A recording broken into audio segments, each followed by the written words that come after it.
High বন্ধুরা, তোমরা সবাই কেমন আছো? আশা করি সকলে ভালো আছো। তো আজ আমি আবারও চলে এলাম একটি মেডিসিন রিভিউ নিয়ে। তো তার আগে বলছি, চ্যানেলটিকে যারা যারা সাবস্ক্রাইব এখনও পর্যন্ত করেননি, তো চ্যানেলটিকে অবশ্যই সাবস্ক্রাইব করে নিয়ে সঙ্গে থাকবেন। তো রেগুলার বেসে মেডিসিন রিভিউ পেতে এবং মেডিসিন সম্পর্কে জানকারি পেতে এই চ্যানেলটিকে সাবস্ক্রাইব করে রাখুন। তো আজ আমি রিভিউ দেবো তোমাদের মাঝে গেলেনকফ ডিএক্স সিরাপ সম্পর্কে। তো এই সিরাপটি কী এবং কিভাবে ইউজ করতে হয় এবং এটি ব্যবহারে কি কি উপকারিতা আসবে আমাদের এবং কোন কোন ক্ষেত্রে আমরা এটিকে ব্যবহার করতে পারবো এবং এটি ব্যবহারের আগে কি কি সতর্কতা অবলম্বন করতে হবে আমাদের এবং এটি ব্যবহারে কি সাইড এফেক্ট বা পার্শ্বপ্রতিক্রিয়া হতে পারে। তো সমস্ত কিছু তথ্য শেয়ার দেবো। তো ভিডিওটি না টেনে শেষ পর্যন্ত দেখতে দেবো। তো এরকম দেখতে গেলেনকফ ডিএক্স সিরাপটি। তো এটি ম্যানুফ্যাকচার করেছে গ্লেনমার্ক ফার্মাসিউটিক্যাল লিমিটেড কোম্পানি। তো এটার মার্কেট প্রাইস আছে 137। তো 137 টাকা যে কোনো মেডিকেল শপে অ্যাভেলেবেল আছে এই গেলেনকফ ডিএক্স সিরাপটি। তো সেখান থেকে তোমরা পারচেস বা কিনতে পারবে। তো 100 ml নেটওয়েটে অ্যাভেলেবেল আছে এই সিরাপটি। তো এবারে এসে এটির ইউসেজ বা ব্যবহার কোন কোন ক্ষেত্রে করা হয়। তো এটি একটি কফ সিরাপ। তো নর্মালি এই সিরাপটির মধ্যে দুটি কম্পোজিশন আছে, ডেক্সট্রোমেথোরফেন হাইড্রোব্রোমাইড অ্যান্ড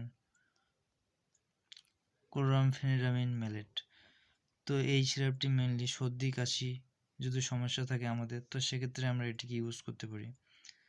এবং অনেকের অ্যালার্জিক কাশি হয়ে থাকে, খুব খুসখুস করে কাশি হয়ে থাকে, তো সেই কাশির ক্ষেত্রেও আমরা এই গেলেনকফ ডিএক্স সিরাপটি ইউজ করতে পারি।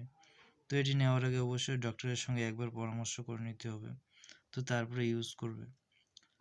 এবং উইন্টার সিজনে আমাদের নর্মালি ঠান্ডা লেগে এবং হাওয়া বাতাস লেগে নর্মালি সর্দি কাশির সমস্যা দেখা যায়। তো সেই সব প্রবলেমেই আমাদের কাশির সৃষ্টি হয়। তো সেই সর্দি কাশির সমস্যাতে আমরা এই সিরাপটিকে ইউজ করতে পারি। তো এই সিরাপটির মধ্যে দুটি কম্পোজিশন আছে। এই দুটি কম্পোজিশন সর্দির সাথে সাথে যে কাশির প্রবলেম আছে, তো সেই দুটির ক্ষেত্রেই কার্যকারিতা করে থাকে। তো তাই সর্দি কাশি দুটি কমাতে সাহায্য করে এই গেলেনকফ ডিএক্স সিরাপটি। তো অ্যালার্জিক জনিত কাশি সৃষ্টি হয় অনেক সময় আমাদের, এই কাশি কমাতেও আমরা এই গেলেনকফ ডিএক্স সিরাপটি ইউজ করতে পারি।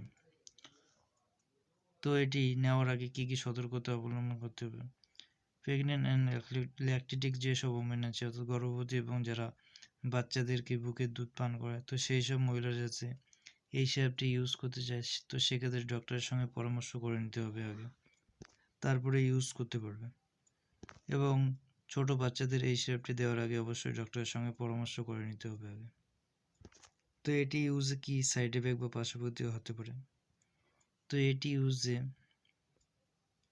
স্লিপিং অর্থাৎ ঘুম ঘুম ভাব আসতে পারে এবং এছাড়াও মাউথ ড্রাই অর্থাৎ মুখ শুকনো হতে পারে এবং উইকনেস দুর্বলতা ইত্যাদি সাইড এফেক্ট হতে পারে। তো এই সিরাপটি